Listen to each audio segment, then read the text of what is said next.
Mr. Tooth Decay here. You know, making cavities used to be easy, but it's getting harder now. And mostly because of grass! Grass fights cavities, so I'm gonna fight grass! Now, grass got fluoride in it, and Crest is always telling people to watch the teats, have checkups, and brush off it with grass! Fluoride. It is hailed by the Centers of Disease Control and Prevention as one of the 10 great public health achievements of the 20th century. In fact, for over 60 years, the American Dental Association has stated that brushing with fluoride toothpaste will prevent tooth decay. But is this true? Is there more to this story than what we've been told? Triumph over tooth decay. Procter & Gamble announces Crest toothpaste with Fluoristan, its exclusive fluoride compound, world's greatest weapon against decay. Look, Mom, no cavities. Yes, Crest toothpaste really cuts down cavities because Crest has fluoride. The same fluoride dentists put right on teeth to prevent decay. With Crest, you put this fluoride on your teeth at home, too. Prevent cavities. Use Crest. Crest is accepted by the American Dental Association. Today, 95% of the toothpaste sold in the United States contains fluoride, and 72% of all water is fluoridated. Fluoride is safe and effective, and it's one of the most inexpensive ways to really cut down on dental decay. Anything we can do to help prevent cavities on children, I think, is very important. Absolutely, fluoride is safe. It's effective. Fluoridation of community water is extremely safe and extremely effective in preventing tooth decay. Science is on the side of fluoride being safe and effective. There is no controversy about this in the scientific community.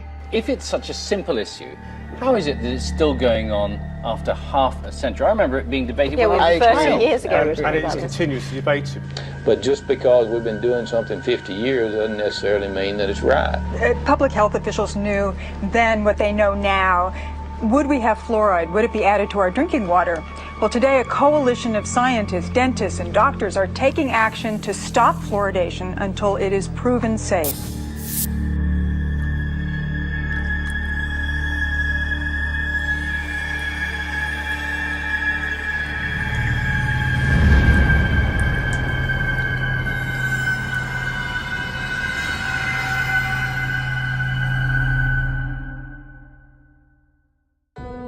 The first widespread commercial use of fluoride was for the eradication of vermin. Since the 1800s, sodium fluoride has been a key ingredient in rat poison and insecticides.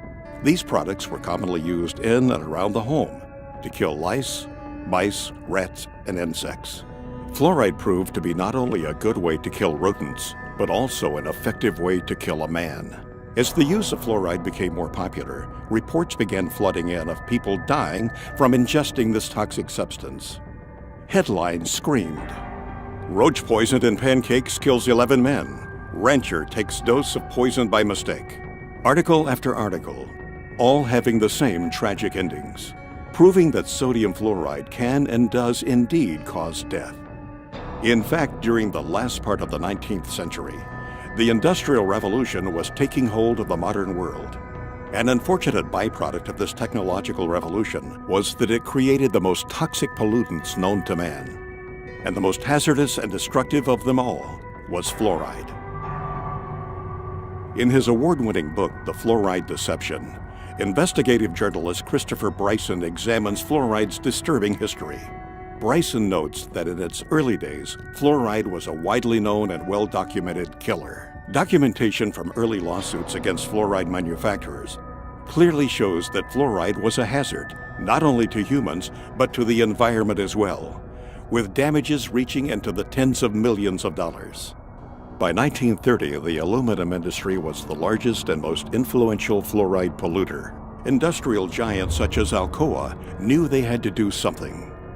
Vegetation and livestock near Alcoa plants were being decimated as toxic fluoride fumes lingered, rendering nearby cattle lame and crippled, even causing death. One newspaper article from that time proclaimed, "During the past year, we had 51 head of cattle die. We had laboratory tests made, and these tests show excessive amounts of fluorine in the liver and kidneys. Also, some of our young cows had lost their teeth. Our saddle horses were so crippled from fluorine poisoning, they had to be shot. The serious nature of fluoride toxicity was beginning to be realized. As a result, fluoride's threat to corporate America was laid out in an exhaustive review conducted by the U.S. Department of Agriculture. Toxicologist Floyd Dietz warned of new medical information exposing fluoride's harmful effects. Danish scientist Kaj Roholm singled out the aluminum industry, specifically Alcoa, as the source of much of the fluoride poisoning. Fluoride was causing irreparable damage, and the word was getting out. Alcoa knew they had to act fast. Their high-powered attorneys sprung into action, quickly buying up farms and paying out settlements. Ironically enough, during that time, the U.S. Public Health Service was under the jurisdiction of the United States Treasury Secretary, Andrew W. Mellon. Mellon was the founder and major stockholder of Alcoa. He was also the founder of the Mellon Institute, an industry-funded research institute that was notorious for giving corporations such as Alcoa the scientific data they needed to defend themselves against lawsuits. The Mellon Institute published questionable and self-serving evidence that supported the effectiveness of fluoride in fighting tooth decay. In doing so, the Mellon Institute rats had put a smiling face on what had been a scientifically recognized environmental and workplace poison. It was an aluminum industry-funded scientist, Dr. Gerald Cox, who worked at the Mellon Institute, that first made the proposal to artificially fluoridate public water supplies.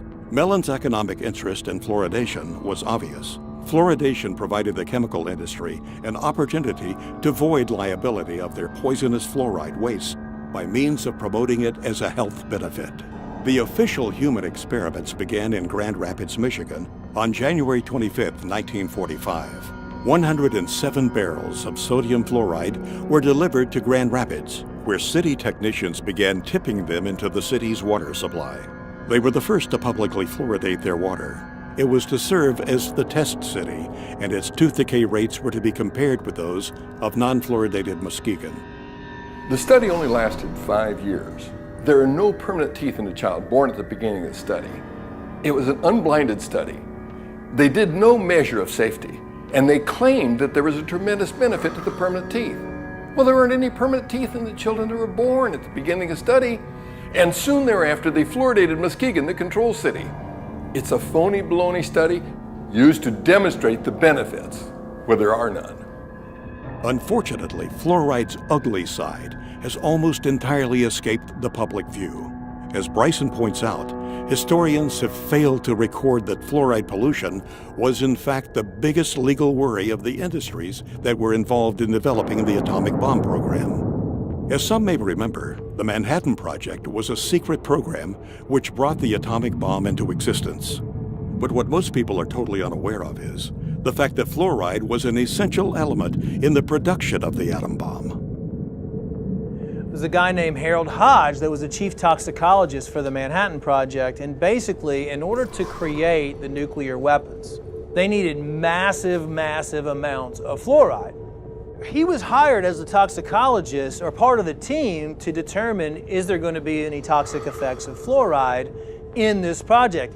Really what they were worried about is they were worried about lawsuits. They knew that there was negative effects of fluoride. They had to basically invent this whole scheme so they could use the high levels of fluoride in the Manhattan Project to create atomic and nuclear weapons.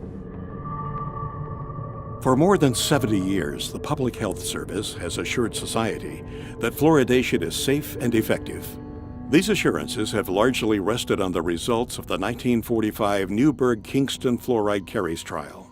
This study compared the safety of fluoride in drinking water for 2 New York cities, one fluoridated, the other not fluoridated. The impetus for the first fluoridated city, Grand Rapids, was born from this study. However, recently declassified documents show that this study was a complete fabrication. A trail of declassified Manhattan Project papers unearthed by investigative journalist Christopher Bryson showed that the toxicology department at the University of Rochester, which was under the direction of Harold Hodge, secretly monitored the Newburgh experiment to, quote, supply evidence useful in the litigation arising from an alleged loss of a fruit crop. In fact, these once restricted documents reveal that as far back as 1944, the Manhattan Project was spending money on toxicology studies on fluoride. Why? Because fluoride was the key ingredient used in the process of enriching uranium. Enriched uranium was the linchpin of the U.S. military's fledgling nuclear weapons program. Fluoride became a national security issue. The declassified documents suggest that Newberg was simply another human experiment, one used to justify the interests and advancement of the nuclear industrial state. The final report of Newberg concluded that small concentrations of fluoride were safe.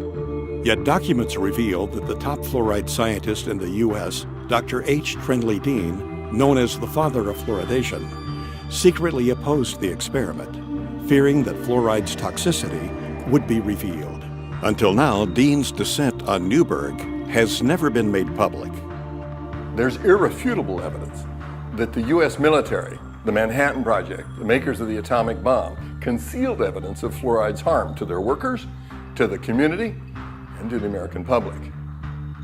One study was published in the Journal of the American Dental Association in 1948 by Dale. In these files, Manhattan Project Captain Peter Dale at the University of Rochester reported preliminary results of dental investigations among laboratory fluoride workers at Columbia University. He concluded that fluoride did not prevent cavities in the 95 laboratory workers examined. Quote, "Their teeth seemed to be deteriorating rapidly, and their gums bled more freely. In fact, most of the hydrofluoric acid workers examined had few or no teeth left. They were in large part toothless or nearly toothless. This information, however, was left out of the published version. The published study merely notes that the fluoride workers had fewer cavities than did the unexposed workers.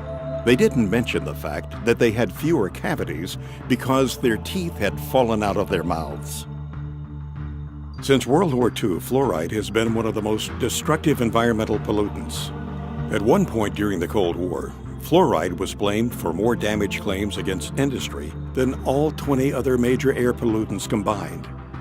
Fluoride was responsible for one of the most notorious environmental disasters in U.S. history, the town of Donora, Pennsylvania, which jump-started the environmental movement. In 1948, the small mill town lost 20 people, and an estimated 6,000 men, women, and children were sickened by U.S. Steel's dark blanketing smog. Even the town's name betrayed its corporate roots. Donora was an amalgam of the first name of Nora Mellon, the wife of industrialist Andrew W. Mellon. After the Halloween disaster in Donora, Pennsylvania, Philip Stadler, a chemist, went to Donora, and he was able to test and measure and prove that it was fluoride that had caused all those deaths. Sadler quickly went public. Article after article ran the story. Chemist says fluorine gas caused 19 smog deaths. Sadler said, "Chronic fluorine poisoning has been killing people in Donora for a long time. It has left its characteristic trademark on the valley's animals, crops, and vegetation." Both the U.S. Army and the Atomic Energy Commission, now known as the Energy Department, had a secret and vital interest in the outcome of the Donora disaster. If fluoride were fingered for the Donora deaths, it might bring unwanted scrutiny of worker health safety for those in the bomb factories, resulting in damage suits and expensive requirements for air pollution controls. On October 1949, the Public Health Service official report on Donora was released. The 173-page government document appeared to be of similar size to that of the Holy Bible and came to virtually no conclusions. The report's emphasis was on bad weather and that the disaster was therefore an act of God. The report made no mention of fluoride. Could it be there was a vested interest on the part of the government not to upset the public concerning the potential dangers of fluoride? Although it was Gerald Cox's idea that ultimately led to the endorsement of water fluoridation, the man who gave the official endorsement was Federal Security Administrator Oscar R. Ewing, Alcoa's top Wall Street attorney. 9 months after the Donora disaster, Ewing made a surprise announcement for the nation. The U.S. Public Health Service was reversing a long-held position. The ex-Alcoa lawyer declared that his agency now favored adding fluoride to drinking water across the United States. Coincidence? When it came time to choose a public relations representative to persuade public opinion in favor of water fluoridation, Ewing chose none other than the father of public relations himself, Edward Bernays. When they're selling water fluoridation, they didn't just walk out and say it's good for you. They actually hired Edward Bernays, Sigmund Freud's nephew, to sell Americans on how good it was to have silicon fluoride in the water. Edward Bernays was the one that created how to control the population through media and through advertising. Edward Bernays, also known as the father of spin, pioneered the idea of crowd psychology. In 1928, he wrote a book called Propaganda, in which he wrote, "If we understand the mechanism and motives of the group mind, is it not possible to control and regiment the masses according to our will without their knowing it?" He called it the engineering of consent. Bernays introduced the corporate giants to crowd psychology methods and polished techniques to manipulate society. He convinced the population to buy on impulse things they didn't even need. In his writings, he concluded that individuals were controlled by 4 basic motivations: self-preservation, aggression, security, and sex. Bernays' belief was that by appealing to any of these 4 motives, it was possible to manipulate the majority of a population into doing almost anything. You could brainwash them into smoking cigarettes, starting war, electing politicians, you name it. And given the proven effectiveness of these techniques, it was no coincidence that the Aluminum Company of America asked Bernays to head the campaign for the fluoridation of the United States water supply. People like Bernays, were masters of social engineering. His entire thesis, if you will, is that you don't talk to the public in a rational, scientific way. Instead, you appeal to their emotions and you invoke their fears. He was key in getting women to start smoking. He positioned cigarettes as being sexy and individualistic and, power to the woman. That was the framing of why women should start smoking. A consumerist culture was born, and the United States government took notice. U.S. agencies soon adopted Bernays' techniques of manipulation to manufacture the fear of ever-present danger in the minds of the people, to give those in power greater control of what Bernays called the mass mind. He went on to propose in his book Propaganda, those who manipulate this unseen mechanism of society constitute an invisible government, which is the true ruling power of our country.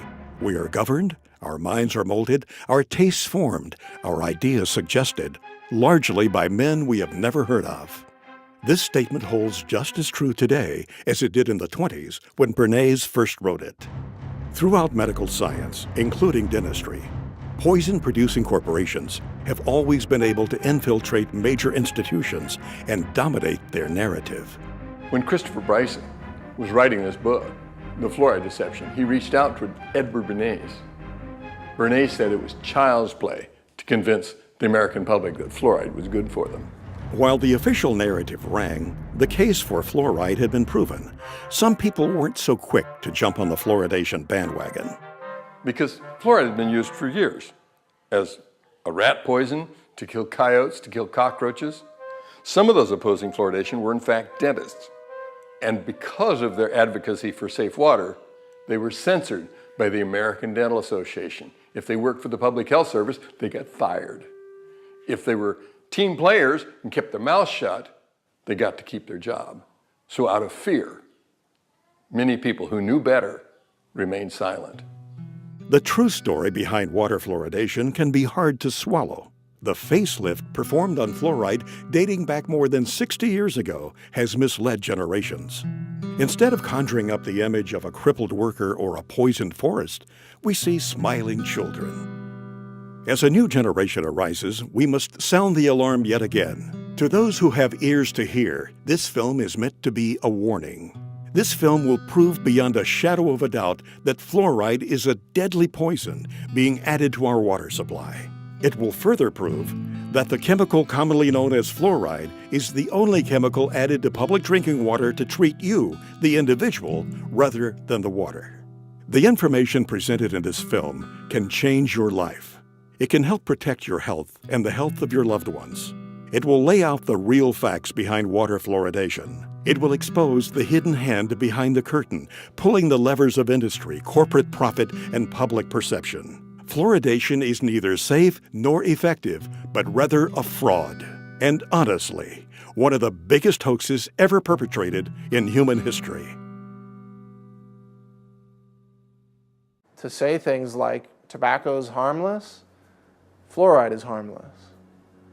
Agent Orange is harmless, they say. DDT was harmless. Asbestos, right? Yeah, GMOs now, they say, are harmless. This is a long history of science selling out to corporate interests while the people are systematically poisoned.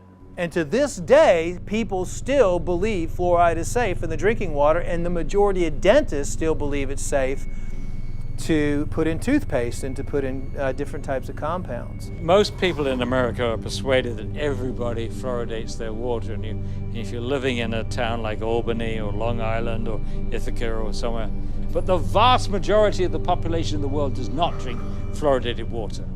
Most of the countries do not fluoridate their water, only about 30.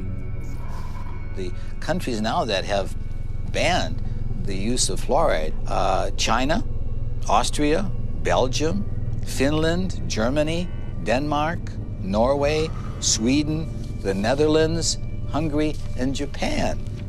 All these countries have said that fluoride, number one, is ineffective and toxic and should not be used. We are still using it. There's something wrong here. I think it's time that we become aware and do something about it. How come our country that's supposed to be, quote, so smart, uses it? Well, there's something going on here.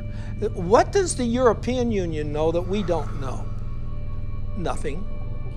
Nothing. They know the same thing, that's why, but the difference is they're not getting paid off and we are, and so therefore, this is what the only thing I can come up with, because they both have the same facts. They both have the same facts. Fluoride is toxic. Fluoride is not helping your teeth. If it was really helping your teeth, why do we have all these dental problems? It's not at all. How come you can go to primitive societies around the world that never had even seen fluoride, and they have perfect teeth? Why are we having all these learning disorders? How come we're having autism? We're having all these things we never had before. Well, why don't we ask that question and answer it honestly? Answer it honestly. 98% of Europe does not fluoridate. Only 8 countries in the world have more than 50% of their population drinking water. America, Australia, New Zealand, Ireland, Israel, Singapore, Malaysia, and Colombia. Only 8. I think Europeans have come to their senses on several issues, not all of them, but on many, GMOs being one of them and fluoride being another. They've rejected these things because they're looking at the evidence. America tends to be way behind the curve on really recognizing reality in the realm of fraudulent hoax science. Our CDC and the liars in Washington, D.C. have only had success in countries that speak English for the vast majority of the disposal of their hazardous waste product. That means that you and I and our children in the United States are the largest consumers of hydrofluosilicic acid. Call it what it is. Hydrofluosilicic acid, what is that? Hydro's water, fluo, fluoride, silicic, sand, and it's missing an electron. It's acidic. It'll kill you. You take your hand, dip it in like that, and you're gonna die. Hydrofluosilicic acid does not occur in nature. It's a man-made molecule. And it eats through concrete, glass, stainless steel, fiberglass, plastic. You name it, it'll eat it. So why are we putting that in the water? First tonight, hazmat crews from all across our area responded to a chemical leak this afternoon in Rock Island. The chemical was so strong that it was burning through the concrete there. News 8's Christy Mergenthal has the latest. It was just before 1 o'clock Thursday afternoon when hazmat crews were called to the Rock Island water treatment plant for a chemical spill coming from this tanker truck. The chemical hydrofluorosilicic acid is used to add fluoride to the plant's water. After several hours, crews were able to clean up the leak, allowing operations to return to normal. They had to coordinate cordon off the area, obviously, but as far as the treatment of the water and the amount of water being used by the public, there's no effect on that at all. Now, that acid that did spill out is a chemical that they actually use every single day here at the water treatment plant. It adds fluoride to the water. Reporting live in Rock Island, Christy Mergenthal, WQAD Quad Cities News 8. That's how they transport it. It's extremely aggressive. It'll eat through almost anything, including concrete. What is labeled fluoride is not naturally occurring fluoride like you might find in the ground. It's actually a collection. It can be over 100 different chemicals, including some radioactive chemicals, including many cancer-causing chemicals, including heavy metals, neurologically damaging elements that are called fluoride. And then this is dumped into the water supply, and the cities have the doctors and dentists convinced that this is somehow good for your teeth. Fluoride is really a clever way for industry, the mining industry, chemical processing industries, aluminum smelting and processing industries, to eliminate their toxic industrial waste without having to pay for it to be handled as industrial waste. They just slap a new label on it, fluoride. They sell it to cities, and the cities dump it into the water supply. Basically, it's a hazardous waste byproduct of the manufacture of phosphate fertilizer. It's a mining byproduct. They dig up this rock. This rock is no good as is. So you mix it with sulfuric acid, and this produces soluble phosphate, and that's what becomes the fertilizer. It's a byproduct that they can't do anything with. It's a poison, so they sell it and make fluoride out of it. It was a fraud. It was a scam from the get-go. It is a means of getting rid of fluoride. You allow industry to use your water supply to dispose of their hazardous waste. It's a disposal mechanism. It's a major industrial waste pollutant. They were trying to dump it into the rivers that were going out into the ocean in Florida, and boy, they stopped that. They said, you're polluting, you're killing the fish, and which they were. For 100 years, they decimated the local vegetation, crippled the cattle, damaged the citrus groves in Florida. It was costing them a fortune to handle this as a very serious industrial waste. And so they're helping Cargill get rid of their hazardous waste problems. Cargill is the largest privately owned corporation in the world. They were also the largest producer of hydrofluorosilicic acid. Cargill at one time had like 90% of the market. When the hurricanes went through Florida, they knocked out the holding ponds, so there was a shortage of hydrofluorosilicic acid. And so they reached out to the rest of the world, and now we get it from Mexico and Japan and China, because none of those countries allow fluoride in the water supply. They don't put it in at all. So it obviously is piling up in those countries. I don't think we need to be helping other countries out with their disposal of fluorosilicic acid. Fluoridation is the worst recycling practice in the world. So I support recycling. But to take the hazardous waste from the phosphate fertilizer industry, which cannot be dumped into the sea by international law, and cannot be used locally because it's too concentrated, and to take that product and put it into our public drinking water is sheer lunacy. It's bizarre. I mean, George Orwell, Kafka could have written this play. It's lunacy. There are 250,000 tons dumped annually in the water supply. Does that sound like a big figure to you? If you had 1 ton and were worth over $1 million, you'd be a poor person by the time you got rid of that ton. It's extremely expensive to get rid of. Is there anybody that you know that might be willing to talk to us, perhaps a whistleblower, somebody who's been injured or? Yeah, there's a guy who wrote a book, Toxic Torts, the tell-all book about the phosphate fertilizer industry, Gary Pittman. He'll tell you the story. Is that where's he out of? In Florida. That's where all the phosphate mines are in the United States. That's right. Paul, looks like we're going to Florida, buddy.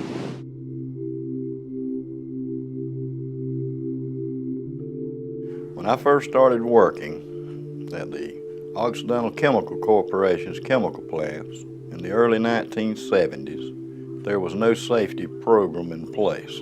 The only equipment you had to wear was a hard hat and safety glasses.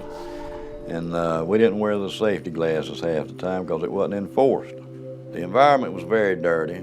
The air was filled with dust and toxic fumes.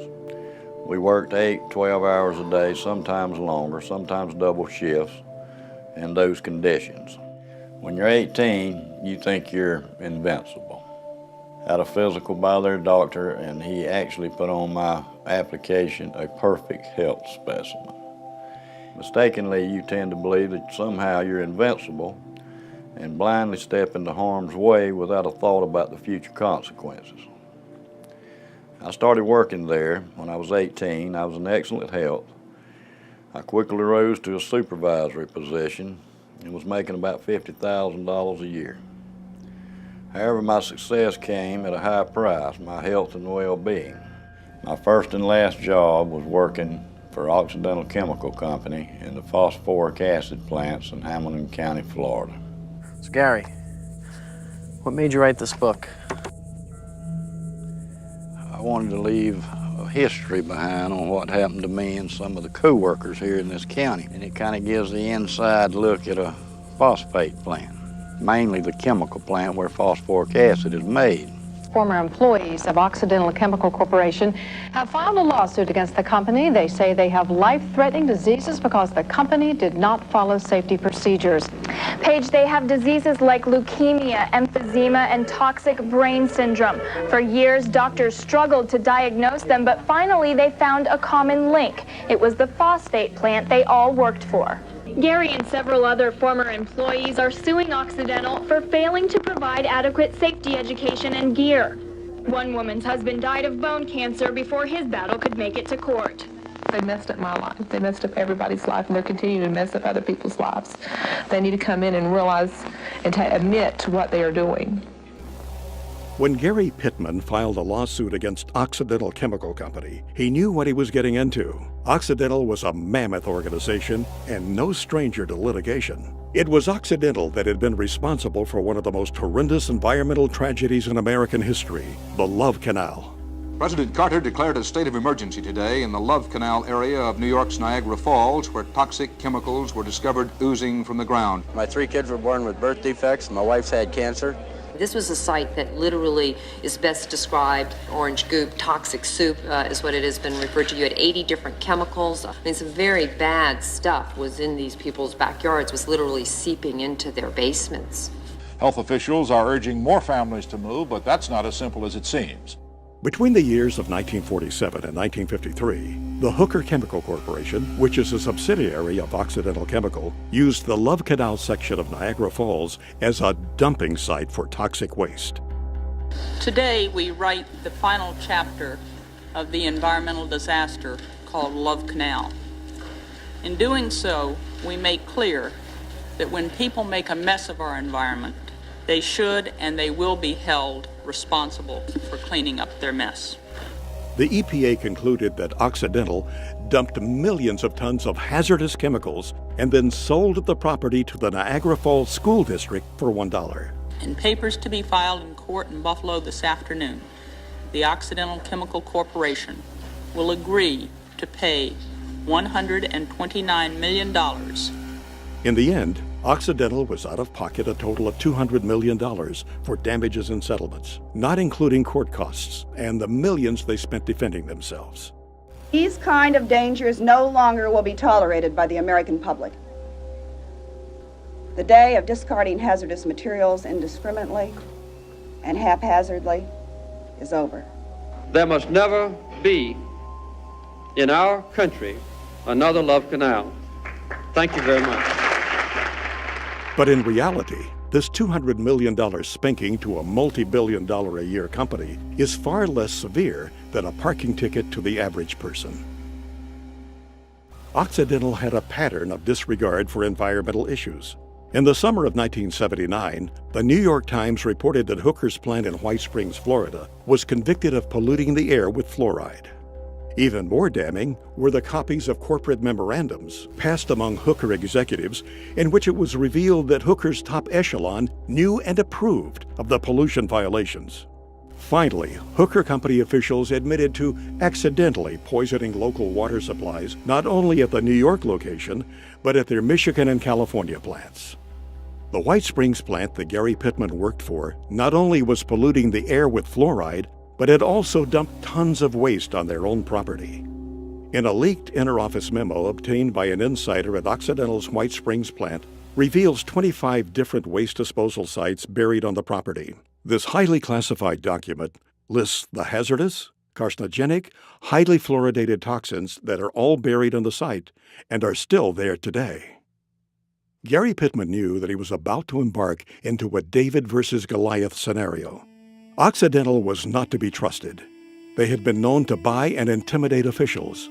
They provided financial support to the campaigns of certain political candidates and owned judges. Gary had only 12 lawyers against Occidental's prestigious law firm, Holland & Knight, which at the time consisted of 540 of the nation's top lawyers.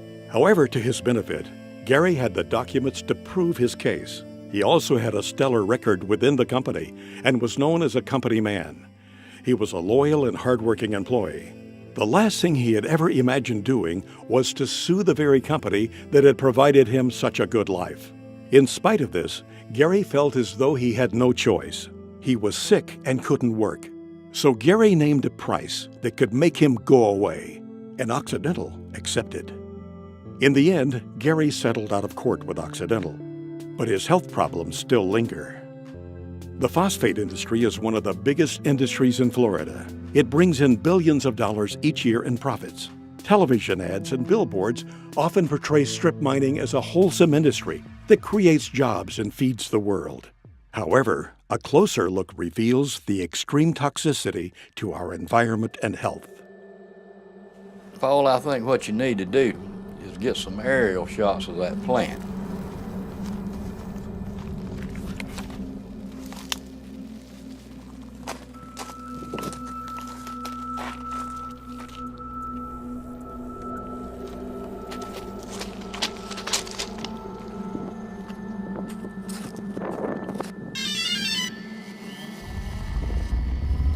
Because you cannot see the devastation going on from just riding down the road. If you could get some aerial shots of that plant, I could point out what's going on, what's happening, you know, and point out where a lot of the pollution's going on and stuff like that. What people don't realize is this is where hydrofluorosilicic acid starts, because you have to mine the rock, you have to make the phosphoric acid, and hydrofluorosilicic acid is made from the fumes off the phosphoric acid. Then it's put into the city's drinking water. I worked out there my whole life, basically, and I never seen that good of shots. You don't see this on Google Earth. I mean, you just see an overview and you get the idea that those are there, but... Yeah, what you see here is, you know, the common person never sees this. They don't really want you to see it either, because then you would know how much devastation, you know, there is at these plants. And you know what's so good about it is the general public's going to get to see this in this new film, and they can, you know, they can decide, you know. And like I said, that's where your hydrofluorosilicic acid starts. That's the way they mine. It's overburdened. They take the overburden off to get to the ore. Basically, they take a nice forest area, they cut down all the trees, they burn all the stumps, and they take all the topsoil off. The overburden is topsoil, subsoil, clays, until they get to the ore. This right here is just, they've already dug it all out. Yeah, they've mined this, and as you can see the forest in the background, and you can see the huge chunk of land that they have mined. The phosphate lobby is very, very powerful. You know, it's a sad situation. It's devastating to the earth.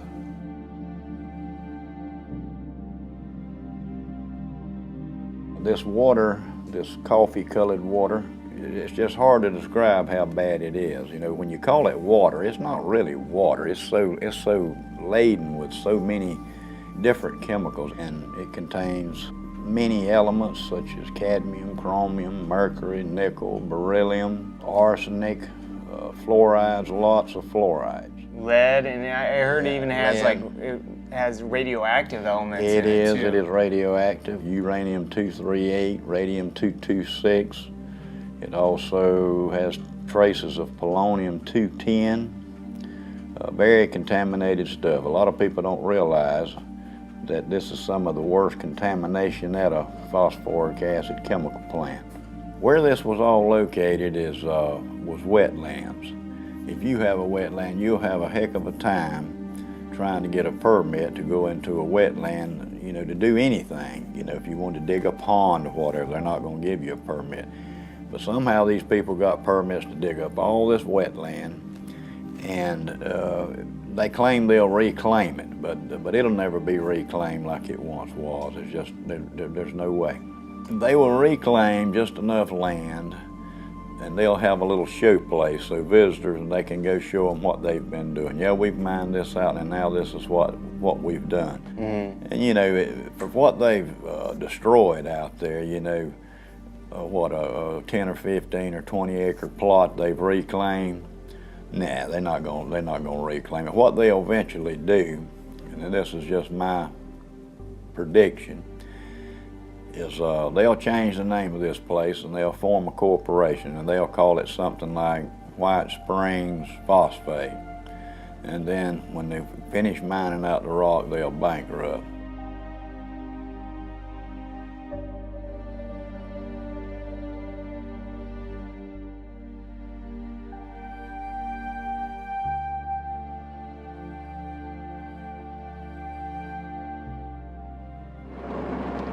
Up here on the right, we're going to have the administration offices. They used to be in the chemical plant, and they moved them.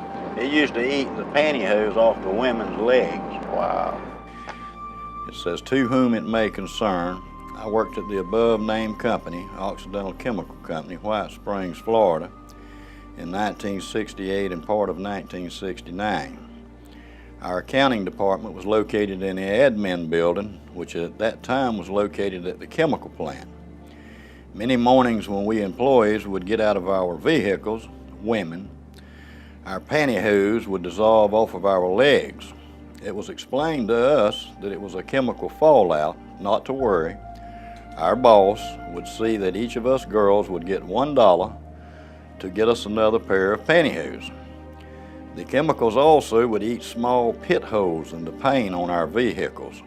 Years later, they moved the admin building away from the chemical plant to out by the main road. And there's several more names here of other girls that could testify to this. So there's three things you can see from the space station, and that's the Great Pyramids of Egypt, the phosphogypsum stacks of Florida, and the Great Wall of China. And that's how large they are. They have them in South Florida and Central Florida that are 400 acres big. It's a huge operation. They dig cubic tons of rock a day. What is with the water up there? The pond water is water they use for the process, and it's recycled. The water is used over and over, and it gets stronger and stronger and more contaminated. How do they contain it? Just by building a dam like that? A dam around it, and that's what I was fixing to tell you. There's no liner under that stack. It's right on top of the ground, and it is leaching. Sure it is. Into the groundwater.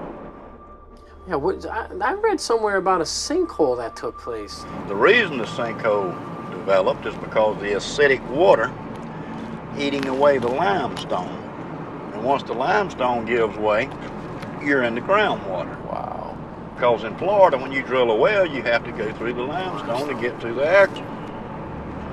Sure. When that 84 million gallons fell through in there, it contaminated all this water around. It had to have. Like I said, you know, it's just a matter of time before, you know, you have a sinkhole like that. It's just a weak point. Wherever there's a weak point in a cavity in the limestone is where the bottom falls. Eventually going to happen. Yeah, in all of them. In all of them. It's just a massive, massive operation. Yes, it is, and if you'll see, there's sections in this phosphogypsum stack. Mm-hmm. When the sinkhole caved in one of these, it was one of these sections. It wasn't all of it. Only that one section was 87 million gallons. Whoa. So you can multiply that times 4. You know, that's just a lot of toxic waste to be going into the aquifer. In addition to this recycled toxic water up there in those ponds. Those ponds, you call them. They're, in addition to that, they're taking fresh water too, right? Of course, they use a lot of fresh water because, see, this is the main thing that they don't want you to know, is what they call the water balance. It just makes them nervous if you start talking about the water balance. What do they add back when they need water if it's leaching? Right. It's going away, so they have to add some fresh water to keep the process going. Right. The phosphate industry uses more fresh water than any other industry in the state of Florida. You know, and sometimes they have to release water out of those toxic ponds. Where do they put it? They put it in the creeks and it runs into the Swanee River. Now what they do to it is lime it to bring the pH up so it don't kill the fish immediately. The Swanee River, they claim, is a pristine waterway. But if you ask the Fish and Game Water Commission in Florida, they'll tell you not to eat over one fish out of that river a month. Wow. Because of lead and mercury and chromium and cadmium. They won't tell you that, but that's why. Yeah, that's why. This is just a lot of the documentation I've reached through the years. What really caught my eye was, like we had talked about earlier, the 1972 through 1979 misrepresenting environmental data. And they charged them $575,000 for emitting 10 times the amount of fluoride allowed below. And I was working there when that was going on, and the fumes were just unbelievable. It pit the glass on your windshields, make them so foggy it would etch the glass. Just having your car parked out there while you're at work. Parked there. I mean, back in the 60s, you know, I mean, even earlier they realized that those fumes were very toxic. Very toxic. The phosphate company pretty much polices themselves. They have their own crews do their stack testing and all the other environmental things. And, you know, that's kind of like the fox watching the hen house.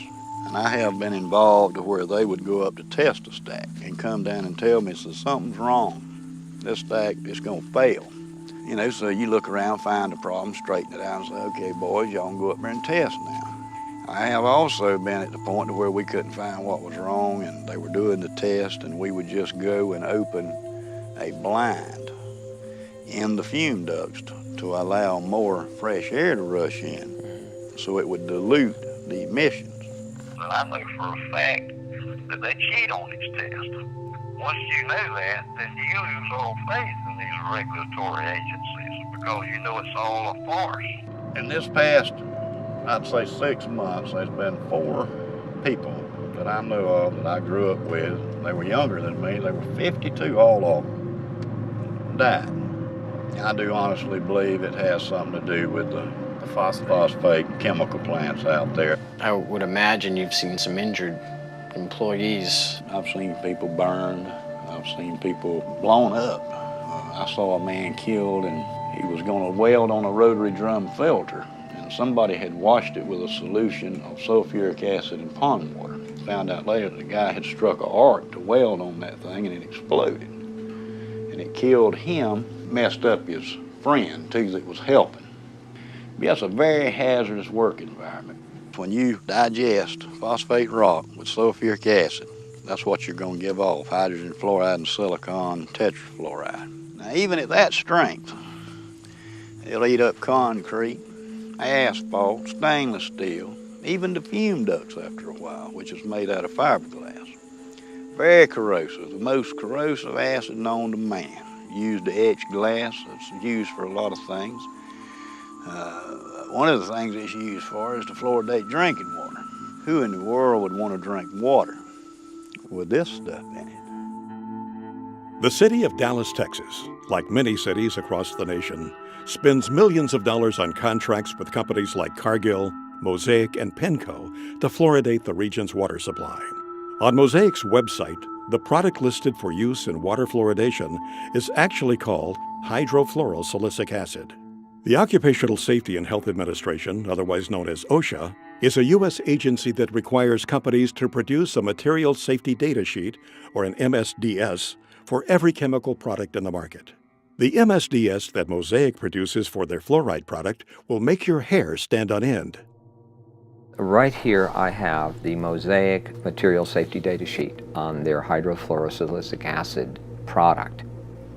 A material safety data sheet is a very important document to disclose safety and health issues about possible exposure to this chemical. The MSDS sheet is supposed to inform you about what is this chemical, what's in it. So what we find in the case of the Mosaic, their hydrofluorosilicic acid, is that it is not a pharmaceutical grade product.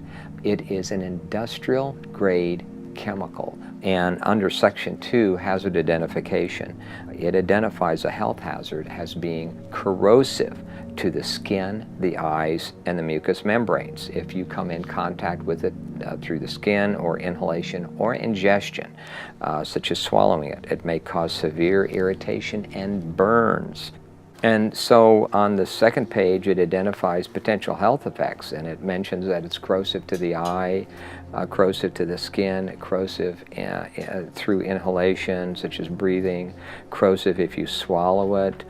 In this, they're basically giving these health effects due to hydrofluorosilicic acid in a high concentration.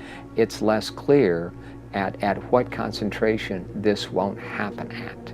As a chemist, I've looked at scores of material safety data sheets, and never in my career have I seen a warning for children in an MSDS, material safety data sheet.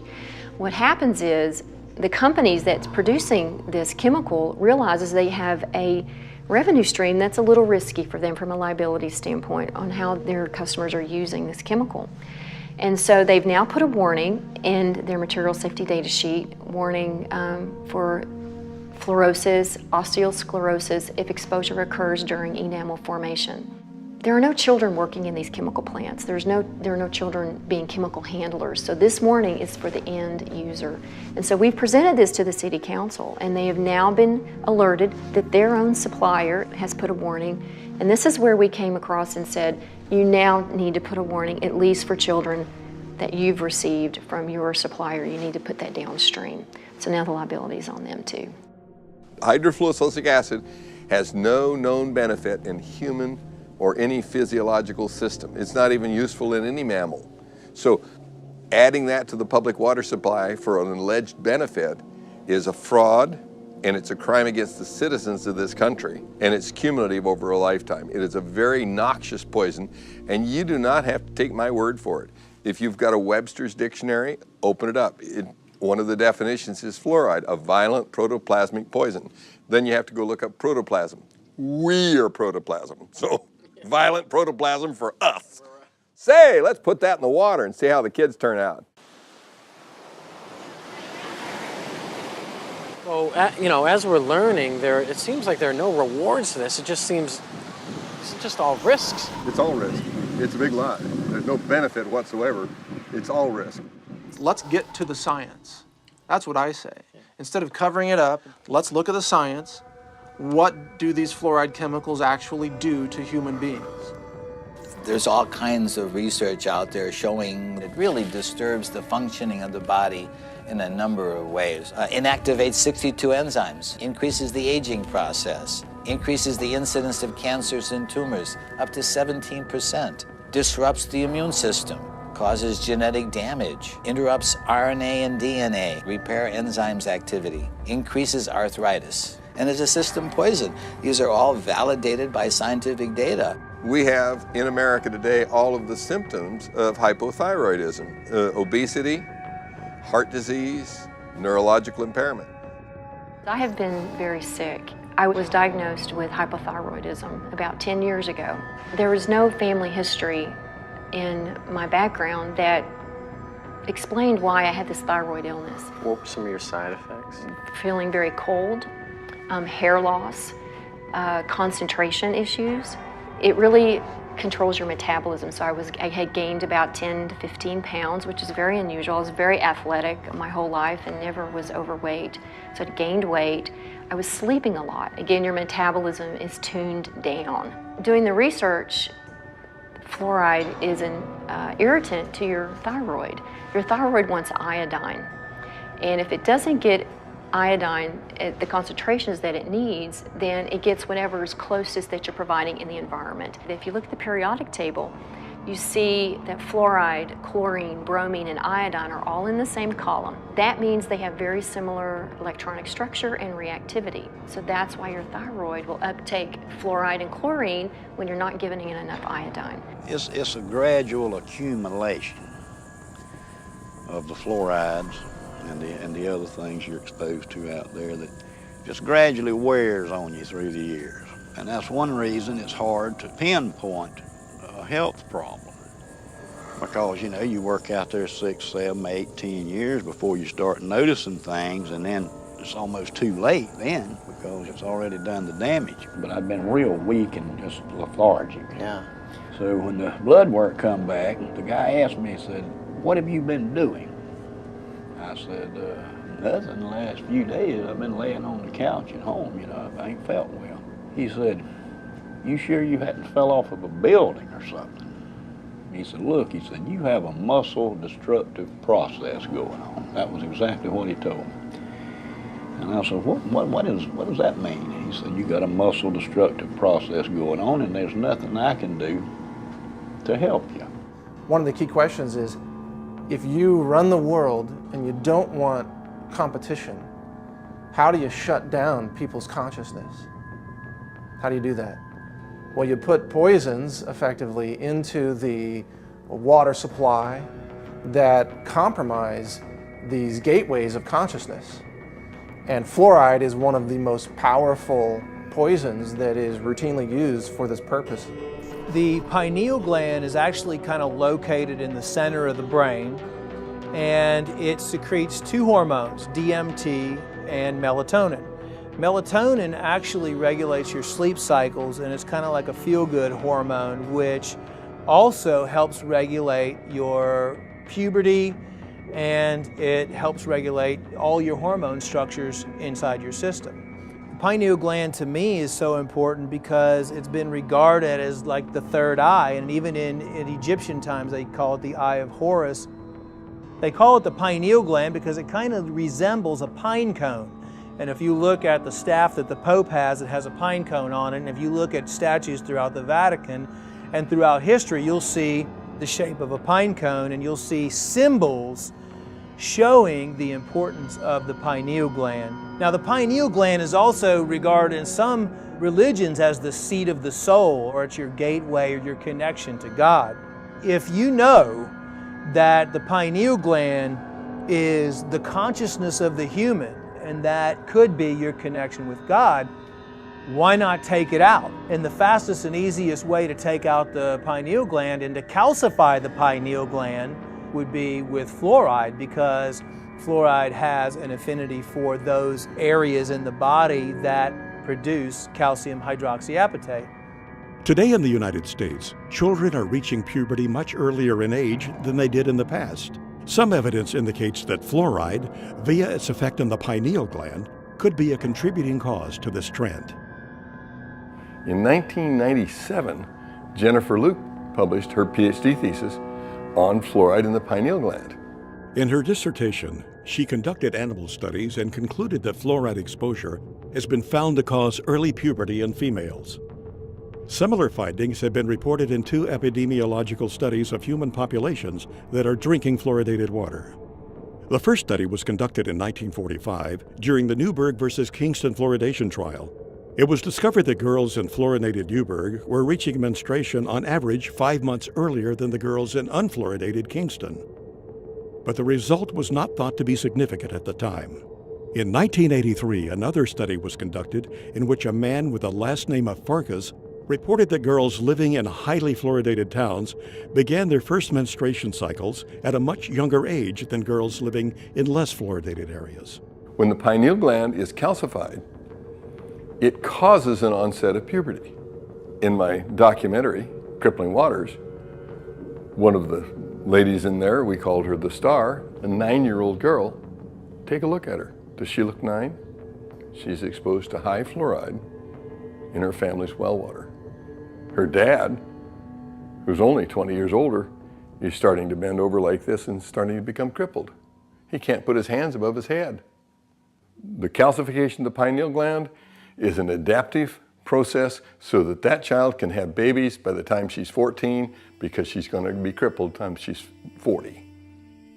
Fluoride's role in earlier puberty needs more thorough investigation. When one considers the seriousness of a possible interference by fluoride on a growing child's pineal gland, it underlines the negative and dangerous effects of fluoridation. Dave, so what we're learning is kind of frightening because it seems to me that once it's in your body, is it there to stay? Yes, you can't get it out. You can cut some of the harm by mitigating the damage and avoid it like the plague, but you really can't get it out because it's stuck in your bones. And that's why you have all the skeletal symptoms, you know, the joint pain, the arthritis, and all that stuff. The first signs that fluoride has poisoned your bones is pains in the joints, stiffness in the joints, pains in the bones. Well, you go to the doctor with pain in a joint, he says, oh, you got arthritis. Well, arthritis, joint, ritis, pain, oh, okay, joint pain. So we got somebody speaking to us in Latin, oh, you got joint pain, super duper. We have millions of people with arthritis in the United States and in fluoridated countries, 1 in 3 adults. Nobody's ever looked to see if some of those arthritis cases may have been caused or exacerbated by fluoride. Just not looking. Are bones with more fluoride stronger or less strong? And the answer is less strong. They got studies where they tried to give them a dose of fluoride, sodium fluoride, to cause an increase in bone mass. It did, but it weakened the bone itself. So those are case-controlled studies. That's the gold standard in medicine. So we have case-controlled studies showing that if you give people fluoride, it accumulates in their bones and it causes the bones to become white, opaque, increases the bone density, decreases the bone tensile strength. And they actually took bone that was removed from people for the purpose of replacing a joint or a hip, put it in a little device here where you put a weight on there and snap it, and they showed that the more fluoride in the bone, the quicker it snaps. Have you ever wondered, how come everybody has hip replacements, knee replacements? I mean, you can go on and on. I can think back when I was a kid, that didn't happen. You didn't see all these crippled people. I mean, you saw a few, but it wasn't common. I mean, how does it end up in our bones? Is it that where our body just finds? It's calcium-rich tissue, so your body parks it there because it's got to dispose of it some way, otherwise it would kill you. So it parks in the bone and then it kills your bones. What it does once it fills up with fluoride, that you get little spikes on the outside of the bone. If you take a hand and take a bone and run your hand up and down a normal bone, it's slick, and that's because muscles move around on the bones when you're running or jogging or lifting weights and all that stuff. Your muscles are moving around on your bone, and it's slick, so it doesn't hurt. Well, if you make that bone the texture of sandpaper, then when the muscle moves around, the fascia tears, and it hurts to move. And so fluoride accumulates in calcium-rich tissues, which are bone, ligaments, cartilage, joints, and teeth. So you have to look at this as if you have a lifetime body burden, and the less you're exposed to, the longer you can go before you develop symptoms. The first most irrefutable symptom of fluoride exposure is pain. And that's what we saw. My wife and I filmed a documentary in China. And pain was the hugely significant symptom that they all had. They couldn't even work. And you know, in China, if you don't work, you starve to death. Have you ever heard of dental fluorosis? No. No. It comes when somebody's overexposed to fluoride. Awesome. That's a picture of very mild dental fluorosis. And so is that. You know, that young girl came to see me to get that fixed because she doesn't think that's beautiful. She thinks that looks bad when she smiles. And I think everybody else agrees with her. They say 41% of American teenagers have this condition. So this is a white spot, so it's been there. It's a little scary, you know, knowing that many people, we don't even know, you know, what's in our water. Fluorosis can become more severe than a simple white spot. In severe cases, it can deform a patient's teeth. When you see spots on the teeth like this, that means you gave the child enough of a poison that the cells that were making that organ didn't make it right. They made it wrong. When I was a child, I was overexposed to fluoride. There are streaks of that in my teeth. So you learned that early on then? I knew, yes. Those teeth are very brittle, so I have cavities more frequently in those teeth than other ones that don't have the evidence of the fluorosis. Maybe you've seen it. It's white, chalky spots on your teeth. And I was told that those are calcium buildups. From the fluoride. Okay. I don't think I had really, really strong teeth to start with, but I did have some teeth that they just broke. The last time this happened, I was eating a baked potato, and it broke 2 out. Baked potato. A baked potato, and it broke 2 out. Did you notice anybody else in the plant losing teeth? Yeah. We talk about it a lot at the plant. So the ADA, the people in office, the people who are in these regulatory agencies, they're aware of overexposure to fluoride causes dental fluorosis, correct? Yeah. They know of that, right? And they know that dental fluorosis, the teeth become weakened, they chip, they fall out. Brown, spotted, ugly, wear away real fast. Yes, they know all of that. We took California, we took the whole state. There's no difference in dental care costs for welfare from one end of the state to the other, regardless of the amount of fluoride in the water, whether it's 0.1, 0.2, 0.3, no difference. So if there was a tremendous benefit, you ought to be able to see that, and it doesn't show up at all in the computer data. So that's why they won't debate you. And although fluoride can help with your teeth, if either chemical is consumed in high amounts over a lifetime, it can lead to cancer, skin conditions, bone disease, and other health issues. There is a recent lawsuit in Maryland, it's a federal lawsuit, a woman who believed the medical establishment at the time when her daughter was an infant. She gave her daughter 90% of her diet, intake of water was this fluoridated baby water. And so the daughter grew up with severe fluorosis, and to get that corrected, dental restoration is about $100,000, and they can't bear that burden. So they are suing Nestle and Gerber. So putting it in a baby bottle when the child doesn't have any visible teeth, there's no way on God's green earth that can have anything except a negative impact on that child. It will damage that baby's teeth. But they sell it in the grocery store as baby's first water. I've seen that for years. How do we educate women to not buy this for their babies? And this is why we wanted the warning for infants, because they're the most at risk. They drink their weight in water within 2 or 3 days. If you and I did that, we'd be drinking 22 liters a day. I mean, it just goes back to the whole, these regulatory agencies that are supposed to, be kind of looking out for our best interests, and as you know, they're not. There's no reason for the FDA to allow them to sell this as a food. It's a crime. I hope they're punished someday. I say they have a duty to warn. They have a duty to warn you. Not one manufacturer of formula says, by the way, don't use the tap water. Women, infant, and children, WIC program. We contacted them. They refused to tell mothers not to use the tap water. And you know what she said? It would damage the fluoridation program. Fluoride is safe and effective, and it's one of the most inexpensive ways to really cut down on dental decay. Fluoride is safe and effective. Fluoride is safe. Fluoride is safe and effective. Well, there's a study from 20 years ago showing infant mortality was higher in fluoridated communities. Is that why? I don't know. Why didn't they do a follow-up study? I think that would be interesting to know. Children have died, There's been a case of a child who swallowed this. The dentist left the room. The parents didn't know. The kid swallowed it, had to be rushed to hospital. They couldn't save him. He died. So yeah, it's very toxic substance. There's no question about that. Is that the kind of stuff that a responsible parent would be putting in their child's hand? FDA in 1997 required manufacturers of toothpaste to put this warning label on it. It's the same as you'd have on a loaded .38 caliber pistol. Keep out of reach of children. And only use a little pea-sized amount, which is about the same amount that would be a bottle of water. And if that amount is swallowed, call the Poison Control Center or seek professional help immediately. So if I drink a bottle of water, should I call the Poison Control Center too? This is just insane. So this is what 2 different organizations say. One says, don't swallow it. Why did they put that on there? They put that on there because there were 10,000 calls a year to the Poison Control Centers from children made ill by swallowed toothpaste. 10,000 calls, and for every call, there's 5 that didn't call.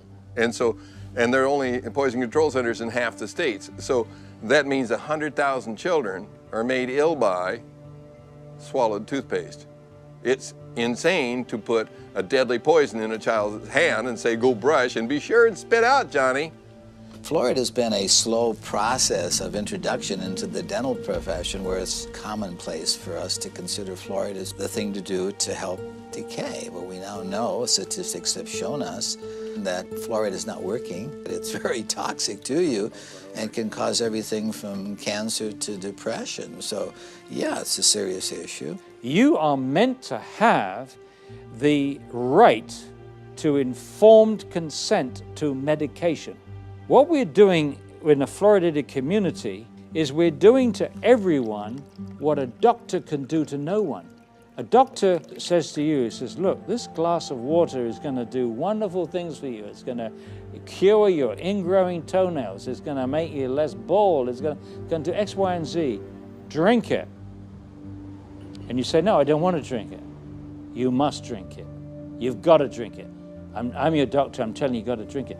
If he or she tried to do that to you, he or she could lose their license. You're not. You've got to tell the patient what the drug is good for. You've got to tell them what it's bad for, the side effects. And then they, in theory, make up their minds. This has been ripped away from us.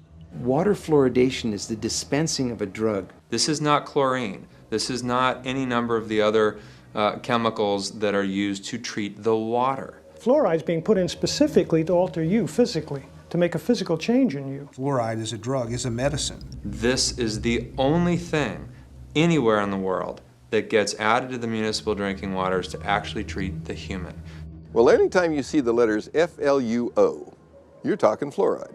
And so when you start realizing that Prozac is a fluoride product, Zoloft is a fluoride product, virtually all of your psychotropic drugs, almost all of those that are mood elevators. And one of the reasons being is because it has this tremendous capacity to affect serotonin. Serotonin being the chemical that goes from one neuron to the other brain neuron. And so when we looked at the selective serotonin reuptake and when basically an inhibition of the serotonin to be taken up, that's the fluoride that's doing that. Prozac is fluoxetine. It's a fluorinated psychoactive. Matter of fact, almost all your psychoactive drugs are fluorinated drugs. They put it in there both as a carrier and an accelerator of the effect. The actual active ingredient in Prozac is fluoride. Prozac is made almost entirely from fluoride molecules. It is, like SSRI drugs, are similar molecularly to some of the elements in fluoride. Remember the school shootings in Columbine, Colorado? Yeah. They were on SSRI drugs. Those drugs make your mind think that you're not living in the real world, that you're actually just sort of experiencing a false reality. And I think fluoride has much the same effect. There's tons of products that are pharmaceutical products that, in some cases, the fluoride is just being used to what I call potentiate it, to actually make it a stronger one. Fen-Phen, which was the diet drug that was taken off the, well, why did they take it off? Well, fenfluramine, you can hear the fluoride part in there. The fenfluramine was the part that actually made the thickening of the heart valves so that they pulled off. Amazing part about it is Rohypnol, the date rape drug. A lot of people just call it that. The roofie. Okay, yeah, right? Roofie. Yeah, and so what does that roofie do? Basically, it causes an anterograde amnesia. Well, okay, that's a fluoride product, so how does it do that? Well, we probably should have guessed that it would do that already anyway, because if you went in and had surgery, general surgery right now, knock on wood that you don't have to ever do that, but if you were, they would give you 4 molecules of fluorine and 2 of bromine and 1 of chlorine, and that's what knocks you out during that time. So the truth is that when you start looking at all the pharmaceutical uses for it, that it's just amazing all the things that are around us all the time that we didn't recognize or that we didn't see. There is absolutely no drug on the market that's given in a one-dose-fits-all situation. We don't put other things in the water to try to keep everybody's blood pressure down or everybody's stroke risk down.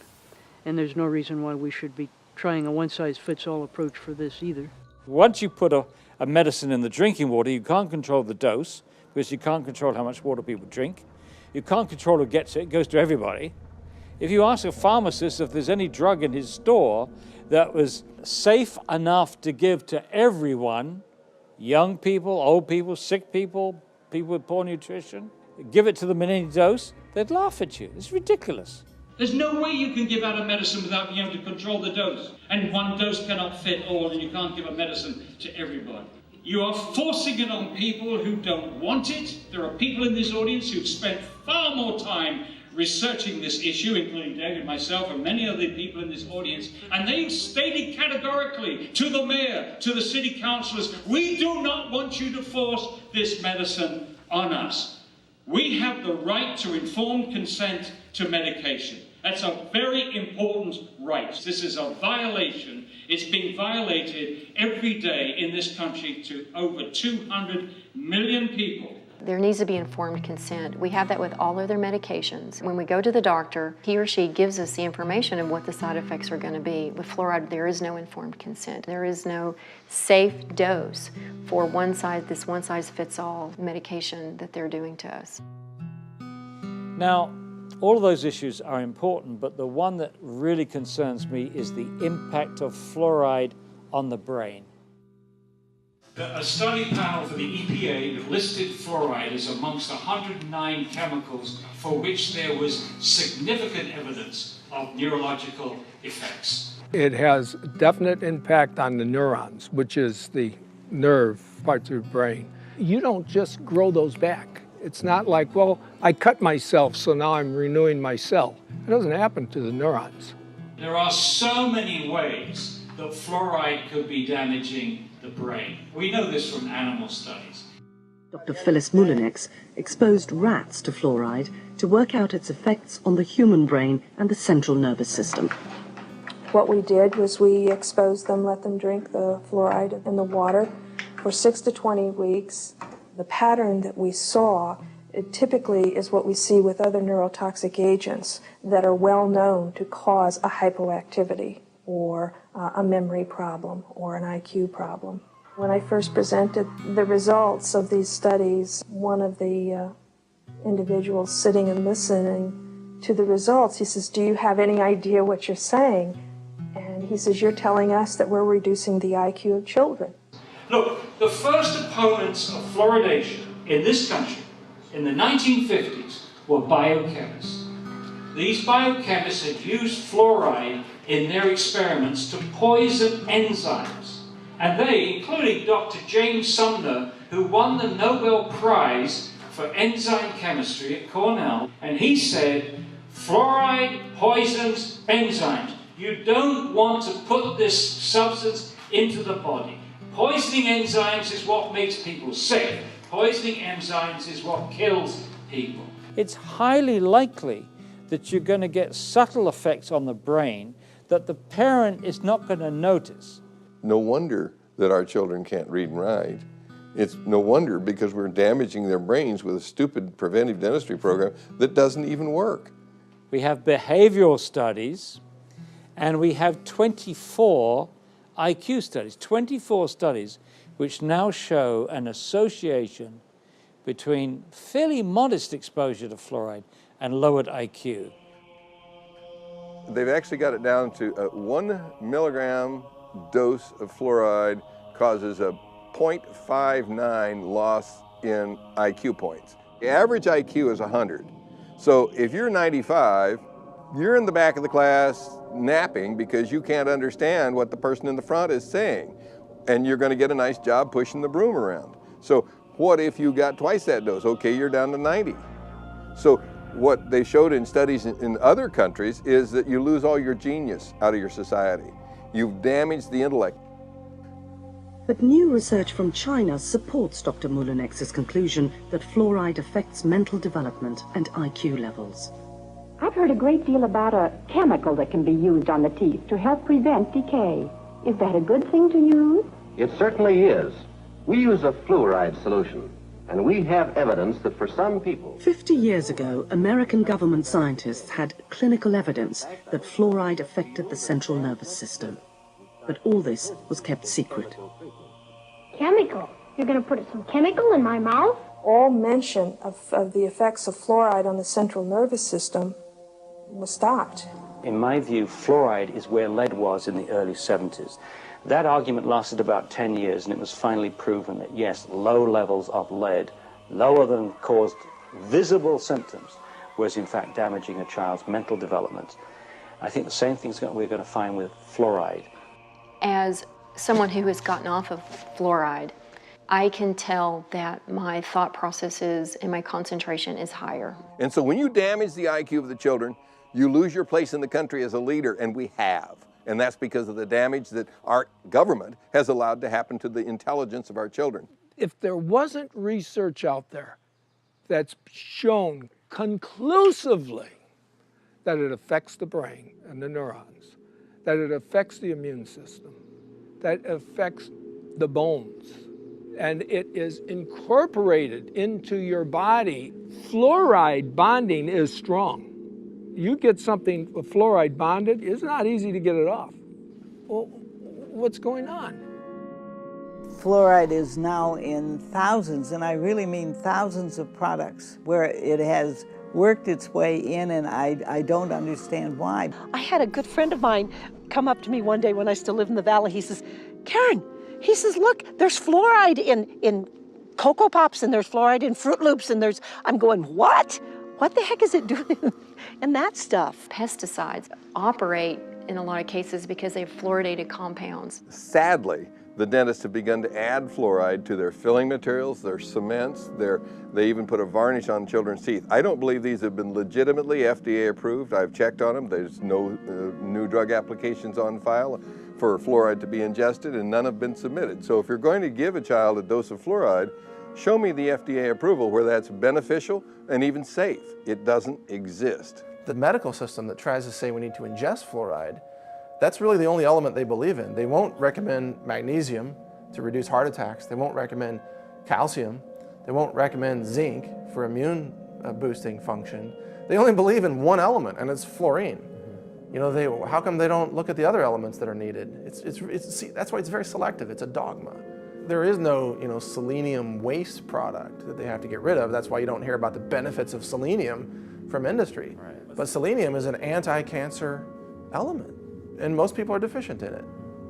Chromium, trace element for blood sugar regulation. Most people are deficient in it.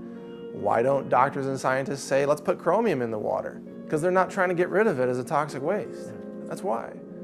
If you look at the table of elements, you got to consider the whole thing. It's not scientific to say, well, let's just put this one element in the water. Well, what about all these others? Water fluoridation is a hoax. It's not scientific. It's not good medicine. It's not public health policy. It's a desperate attempt by certain industries to eliminate a toxic poison by feeding it to the people and calling it public health when it's clearly waste disposal.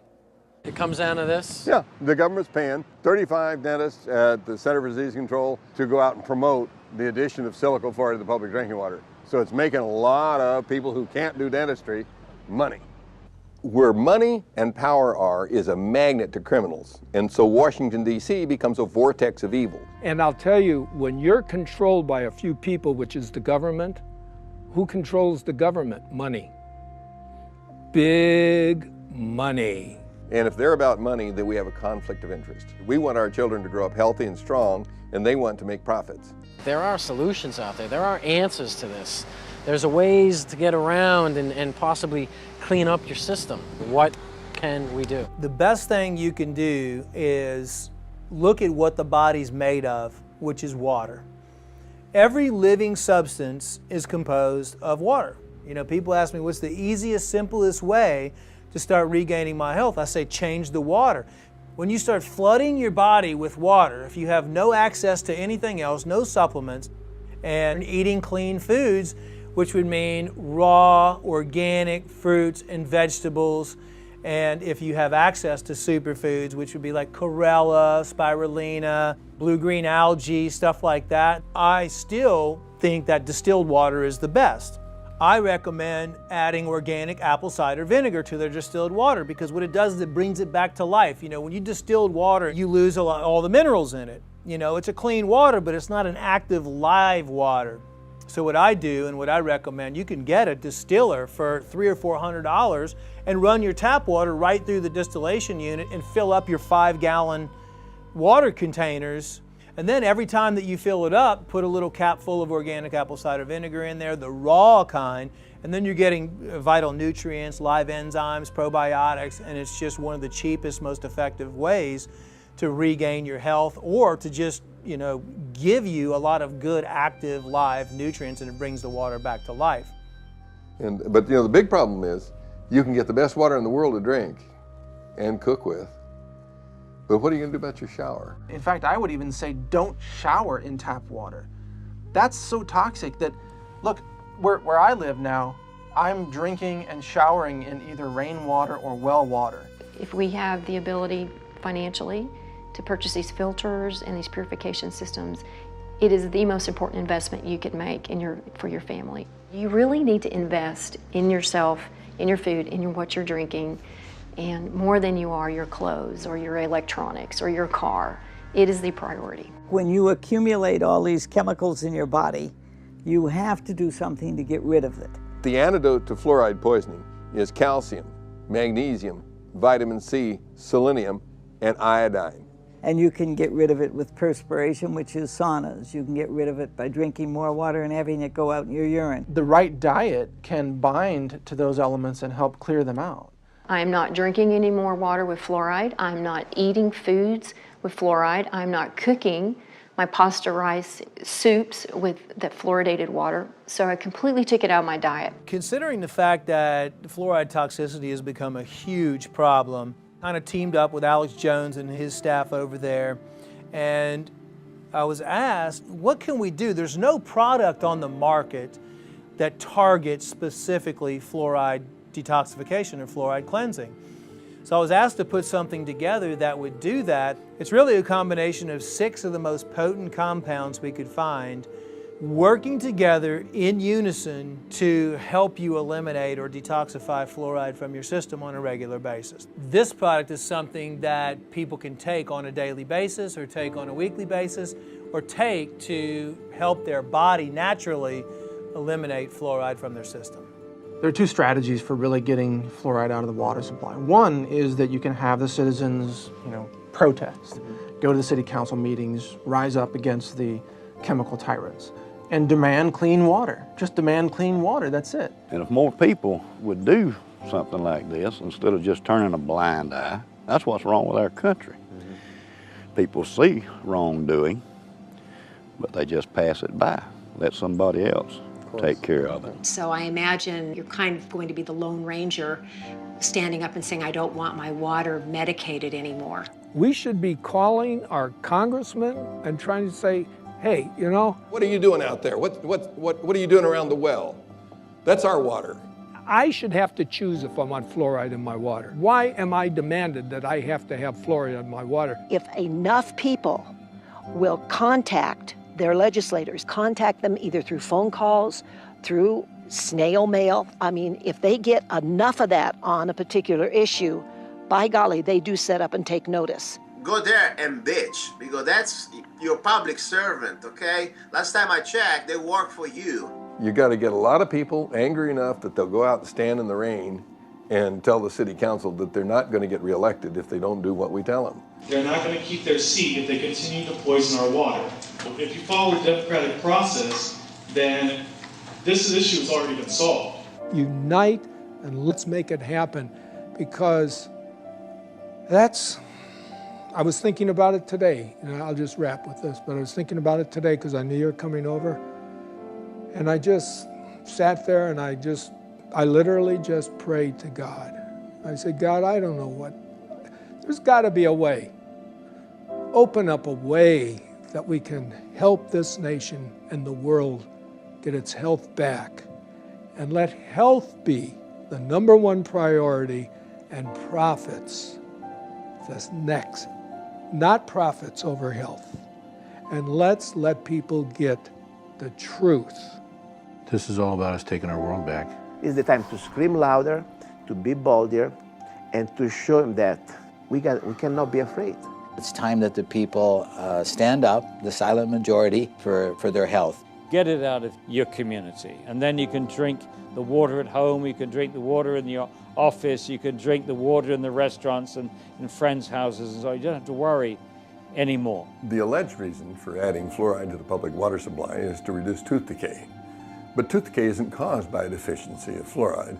It's caused because there's scum on the teeth and bad diet. So the real solution is to take Something like a nice toothbrush that was invented by C.C. Bass. Cram it in the gums and knock the scum off. So if you really wanted to reduce tooth decay, you'd make sure that every child had a big handful of toothbrushes and knew how to use them. And you dig all the scum off the gums because it's scum living on the teeth that causes tooth decay. I don't want to poison the scum, I want to scrub it off the teeth and then not feed it. So you don't give it sugar, white flour, and bad food, processed foods. You give it good foods. Then you will have wonderful teeth and abundant good health. Is there hope? There's always hope. I mean, that's what I tell everybody. Even when I had cancer patients, I always say, listen, there's always hope. When you feel healthy, you feel self-confident. And when you feel self-confident, you feel successful. So regardless of how bad things are, you can never lose hope.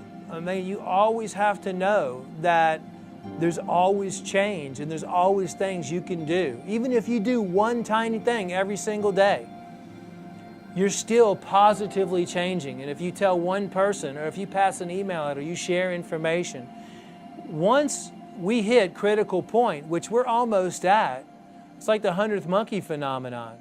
The mass consciousness will change. And I believe we're almost there. So never give up, and always, no matter what, never give up hope, because that's what you have. I just want to thank you from the bottom of my heart. You're such a sweet, sweet soul. Again, Charlie, thank you so much for letting us come by here today. Well, I would just like to say, great speech, man.